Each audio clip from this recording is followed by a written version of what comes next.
say.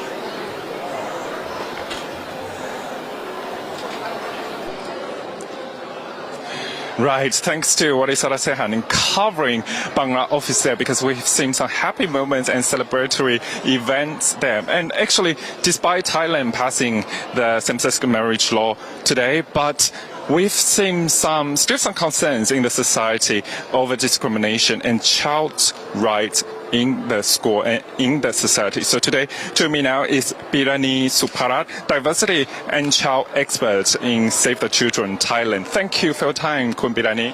Thank you very much for having me today. I think it's very important for you to raise the flag today because, of course, we see today is a very important moment for Thailand to legalize same-sex marriage, but we have seen some concerns, implications in the society. So in your expertise, how would you suggest reducing mental health issues and enhancing inclusion in Thai society? Right. So mental health issue is a big issue for LGBTQ plus children and youth in Thailand.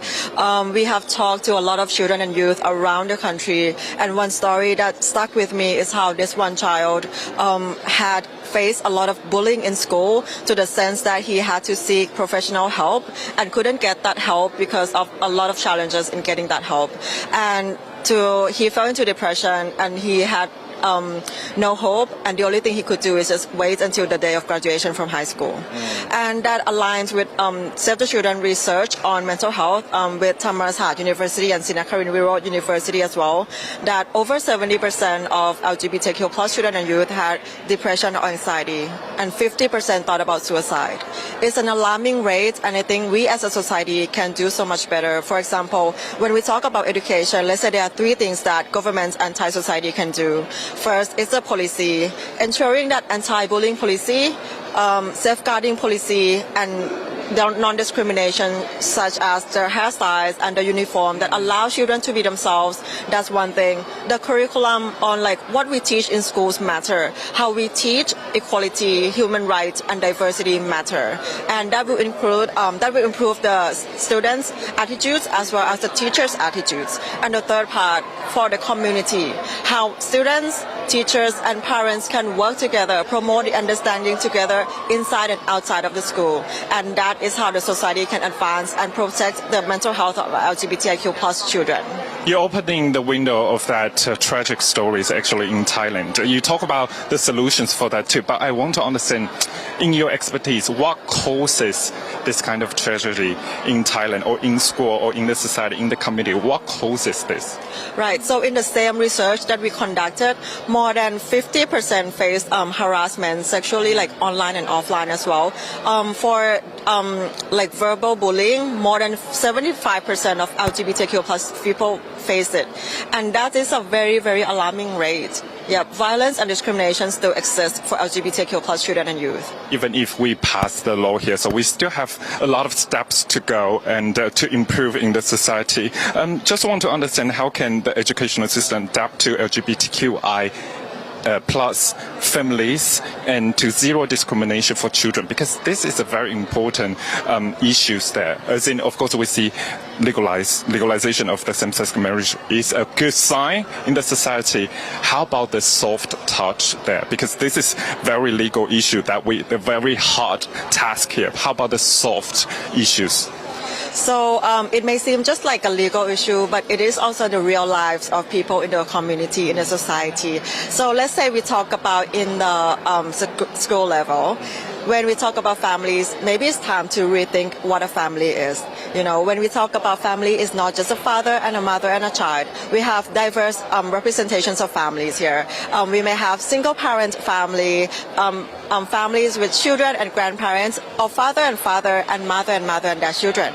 So the schools can embrace this diversity by maybe let's try the representation in the classrooms. When we talk about families, it's not stuck to the traditional sense anymore. And when we think about the events that school can host, for example, Mother's Day and Father's Day, how we can make it inclusive and how we can make it not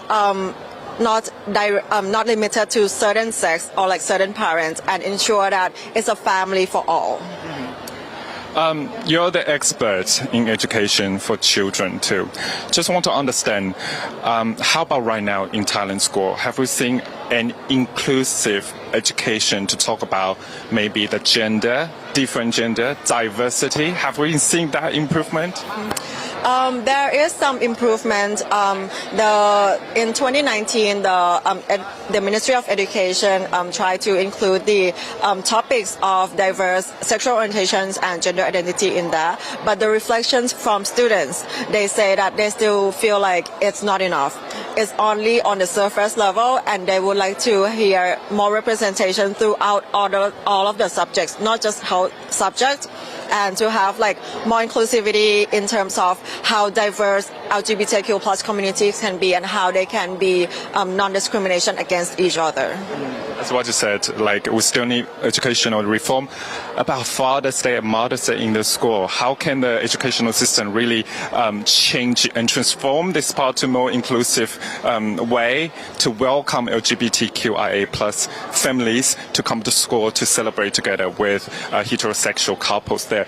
Another part we have to ask, because of course legalization here, how will the society, I mean Thai society, react to that, and what aspect of children's rights should be government enhanced under the current law, because we've seen that is right now the law targets at the couples level.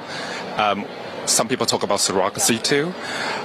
What do you think about that? Because children's rights is very important, and Thai society, some people think that, I mean foreigners, think that okay, Thailand is very opening and accepting the LGBTQ plus rights and values here, but what's the reality?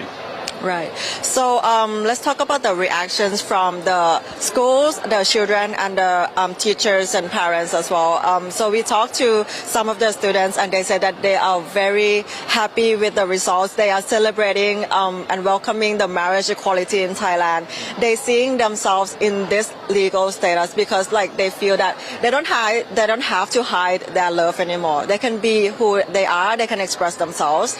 But what the teachers and the students also say is that they want to see more than that. They want to see how like bullying and discrimination inside the school can stop against LGBTQ plus students, because it's still happening. A lot of LGBTQ plus in schools still happening, but we still see some progress. For example, like I talked to a father recently, and he has a transgender child, and he shows how they can foster safe space at home as well. So he supports his child by supporting like the makeup, going to the child's dance performances, which is out of the gender norm, and that is like how fostering the safe space can be. And we would like to see this outside of the school, in the home, and in the community as well. How can that stop? Very quickly, how can that discrimination stop? Because it needs educational reform, but how about in the community, in the school, in the society? How can they start from Save the Children's point of view? Right. So Save the Children Thailand believes that it's a continuous work, and it's a long work that we're going for. Attitude change and the norm change will not happen overnight. We will continue to work with the schools, work with the communities, and work with the government to ensure that the curriculum taught in schools will need to be inclusive. We have to promote non-discrimination against LGBTQ plus students and all learners. And we need to ensure that the policies, no matter what policies, the haircut policy, the uniform policies, will allow all children to be themselves. So the continuous push for that, it needs time for that, but we shouldn't stop. Thank you so much, Kun Pirani. Thank you very much. From the Save the Children, Diversity and Children Expert.